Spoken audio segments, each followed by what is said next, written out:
Hey all you guys, if you haven't heard about Mother of the Year in a while, I'm going to quickly fix that. I'm going to tell you about how my mother's obsession almost ruined my life. I get it, moms come in all shapes and sizes, but mine broke all records for her mega disgusting motherhood. Anyway, look. Once upon a time, a long time ago, before my mom got pregnant with me, she worked as a model. From what she said, it was the best period of her life, and what's more, she was the happiest she could ever be. I didn't argue. She was often invited to star in movies, commercials. My mother's face was the face of many cosmetic brands. She made great money, and she was also never left out of the limelight. She was asked out every day, sent bouquets under the door via couriers. Mom's front was the only house in the neighborhood with 24-hour security, and the street was always littered with gifts for her. And then, after a few years of a brilliant career, she met a foreigner. He won her heart, and a week after meeting him, he proposed.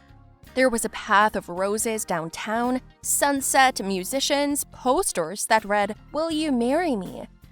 Their wedding was on TV. They were on the cover of a magazine. Everything was too beautiful to be real, but it was. It was a Frenchman who took my mother to Paris, describing the beautiful life they'd have. Mom dropped everything and left. At that moment, she was already pregnant with me. As soon as they arrived, walked out of the airport, my mother asked where the limo was, but just a cab came instead. My dad asked her to be patient for a while. They drove all the way across town and came almost to a slum. Mom couldn't believe it. Even when they went into this one-room apartment in a poor neighborhood, it turned out it was all in his head. He just wanted to get her and promised that they would get rich, but in the meantime, they could live on her savings. Imagine how mad she was. Dad certainly earned something, but not as much as he said he would. In general, my mom secretly left him, as if on good terms, and sent him home. She had to sell the house through agents and buy another one, and she had to keep a tight lid on it because she didn't want the press to write about her nightmare marriage. She didn't want to ruin her reputation. Mom went out of town and lived there for several years. During that time, she managed to earn money remotely. She continued to advertise cosmetics, furnished her room French style, pretended that she was doing fine. But she photographed and videotaped herself up to her belly. You get it right, she hid her pregnancy from the world, including her relatives, even though she had no one except my grandmother. But she didn't tell her either, so it wouldn't leak to the press. My mother called herself by a different name, gave me the last name of my long-dead aunt, and we lived like new people. I had a babysitter to look after me, and my mother took specific care of herself to regain her physical form. So there you go, she did. I was 4 years old by the time she got pumped up and made sure she didn't show any signs of childbirth. She forbade me to call her mom, so I called her Christine, her real name. I had a babysitter with me most of the time, and after another year, Mom made it official. She told everyone that she and her husband had divorced because of circumstances. She rented a fancy apartment in the center of town, and on weekends, she'd come to stay with me. The rest of the time, she worked. That's how we lived. And then I went to school. I was trained 100 times in other people's stories. Like, my name is Greta, I come from out of state. My mom is a regular manager, and blah, blah, blah. At first, it didn't bother me. But when I got even older, the school started having all kinds of parent-teacher conferences, concerts, do a fake with the parents, making videos of a dance and the parents and stuff like that. And then there were my classmates. I remember my friend Jennifer being brought to school every morning by her dad. They had such sweet goodbyes. Her dad would yell at her that she was his princess and kiss her and hug her. And after school, her mom would pick her up. She always greeted her with a smile and a can of juice. I was escorted out and greeted by my nanny. Well, she was basically my mom. And then one day we were driving home after school, and the nanny asked me why I was in a bad mood. "What happens if you get fired, Nanny?" "Well, I've been working for you for so many years. I haven't even thought about it. Why?" "All my classmates and teachers think you're my mom. If you get fired, what am I supposed to say? That you're dead? And if there is a new nanny, should I say she's my mom now?" "Come on, honey, you have a mom." "She's there, but it's not like she's really there. Mom only works on herself. She hasn't even been home for the last month. She's texted a couple of times and that's it." "Well, she's doing her best for you." "Are you sure?" She's doing it for herself so she won't get caught having an illegitimate daughter. Your mother was married. Not officially. Still. Okay, never mind. There's a concert at school tomorrow, and I'm singing a song. Do you think Mom will come? Of course I'll be there. I wasn't in the mood. I called my mom in the evening, wanting to convince her to come to see me sing. I wasn't even allowed to go to her house. Hello, Mom. Are you coming? Honey, I don't have time. You know I work a lot. Yes, but we haven't seen each other for a long time. And my birthday's coming up. Shit. Are you that unhappy? I forgot. I'm sorry. I have a big event that day. I'll send you a check. Buy yourself something. I have to go. Kisses. Bye. That's it. She hung up on me. I lay down on the bed and turned on the TV. I saw it live. Oh, my mom was on. I watched her through the TV and imagined how people would treat me if they knew I was her daughter. I would be followed too. Paparazzi, autographs, Instagram, and TikTok would explode. My mom looked amazing.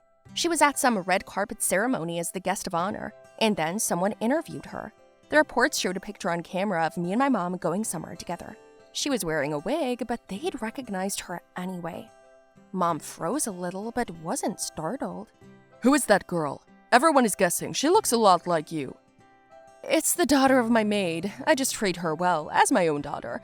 We went to pick up a birthday present for her that day. What? The maid's daughter?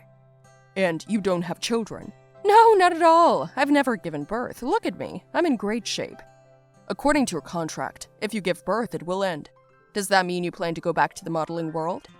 I already am. I signed my contract today. You can congratulate me. Which one? She didn't even tell me about it. I'm the daughter of a maid? Ugh. I screamed so much that my babysitter ran into the room. I was furious. She couldn't calm me down. I went into her bedroom and started digging through papers. The nanny asked me to sit down, but I told her I would fire her if she interfered. She refused me. She just wiped my existence off the face of the earth to be a model again. I won't just let her do that. I grabbed what I needed and got in my babysitter's car and drove straight to the building where my mom was. I didn't know how to drive so well, but I was so mad that I somehow made it there. Of course, security wouldn't let me in at the entrance. I yelled and called for the model, Christine, but no one listened to me. And then they said they were going to call the police. And then I saw my mom coming out of the building with a glass of champagne, surrounded by men and women. Everyone was holding her arms and the train of her dress. She was smiling, bathed in glory. That's what she'd been striving for all these years. But then why did she give birth to me if I was superfluous in her life? I told the guard to tell her I was there. He didn't want to. Then I told him I would show my breasts on camera to the journalists and complain to the manager. He got cheeky and ran to her. The smile was gone from my mother's face. She lifted her head and eyes slightly at me and froze, just like she had back then, many years ago. I held up my hands and shouted, "Mom, hi!" I wanted her to come up to me, to be noticed, for her to notice me. And you know what she did? She shook her head. Her lips read, "That's not my baby. Take it away." And then she turned and smiled at some old man in a tuxedo. Boom. At that moment, a volcano exploded inside me. As luck would have it, the journalist who had interviewed her was walking by. I ran up to him and asked him to go on air. At first, he refused, but when he heard who I was, he caught the cameraman and got into the frame with me. He started off by saying that some girl you imagine is the daughter of a famous supermodel. I stood in front of the camera with tears in my eyes. I showed the documents confirming my mother's maternity, my childhood photos with my mother, photos where she was pregnant, sonograms, tests for everything. And people around me started whispering. My mother stopped on the stairs. I turned to her and shouted loudly, "Don't be afraid, Mom. Though you told me not to call you that, didn't you, Christine? I heard on the television about your career. Congratulations, it's what you dreamed of. You're the one who sent me off to the nanny. You never call or write. You hid my emergence into the world just like you hid my existence. And I do exist, like your shadow. I may or may not exist. But you know what, Mother? I'm tired. If you don't want me, I'll go. And you do what you like, just like you wanted. I'm done." I turned around and got in the car. My mother stood on the stairs, crying. Everyone was quiet. And then she was like, "Chloe, stop! Wow, I thought you forgot my real name. Have fun, Mom." I hit the gas and drove away from there. Then what happened? I packed my things and took all my savings with me. It's a good thing I knew how to save. I planned to live off that money and go someplace else.